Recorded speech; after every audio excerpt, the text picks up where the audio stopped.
La notion de valeur ajoutée. La valeur ajoutée mesure l'exacte création de richesse réalisée par une unité de production. Prenons un exemple simple pour illustrer cette notion. 3 entreprises, un agriculteur, un meunier, un boulanger. L'agriculteur produit son blé pour une valeur de 100 000 euros qu'il va vendre au meunier pour qu'il le transforme en farine.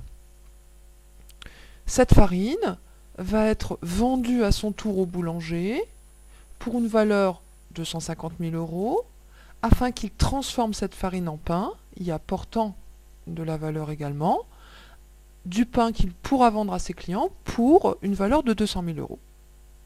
Nous avons là donc 3 entreprises qui utilisent les productions d'autres entreprises. Mais revenons sur le cas du meunier. Le meunier, nous l'avons vu, a vendu sa farine au boulanger pour une valeur de 150 000 euros.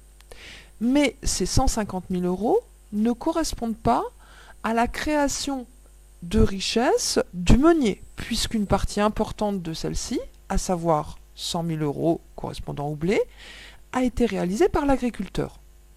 Donc, si je veux isoler la valeur ajoutée par le meunier au blé, en transformant ce blé en farine, je dois lui retirer la valeur du blé qui correspond à ce qu'on appelle la consommation intermédiaire. Donc, mon meunier a produit pour 50 000 euros de richesse, à savoir les 150 000 euros issus de la vente de sa farine, moins les 100 000 euros qu'il a dû consacrer à l'achat du blé.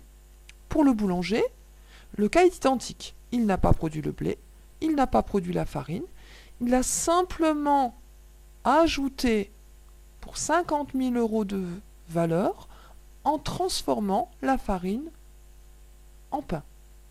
La valeur ajoutée mesure donc l'exacte création de richesse, à savoir la valeur de la production réalisée par l'entreprise, moins les consommations intermédiaires, qu'on l'on définit comme étant les biens et les services achetés à d'autres entreprises et incorporés, transformés lors de la production.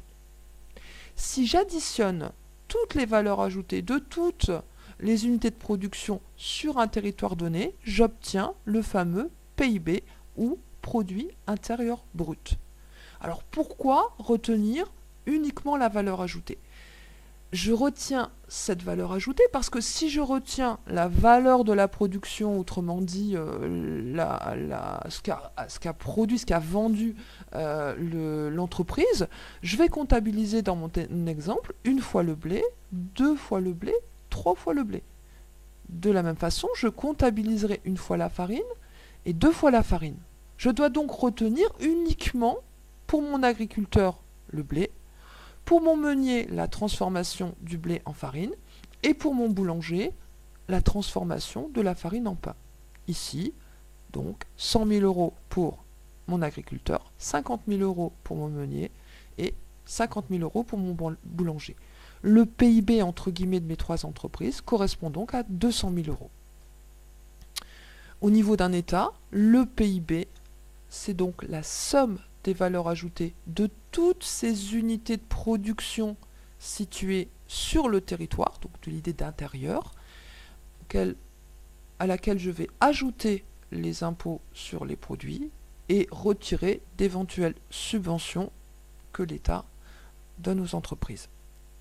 Pour la France, par exemple, en 2014, la France a produit pour 2132 milliards d'euros courants de richesse, en 2015, 2175 et en 2016, 2230 milliards. La croissance économique, quant à elle, mesure l'augmentation d'une année sur l'autre de ce PIB. Une croissance économique, par exemple en 2016 de 1,2%, signifie que mon PIB a augmenté de 1,2% par rapport à l'année 2015.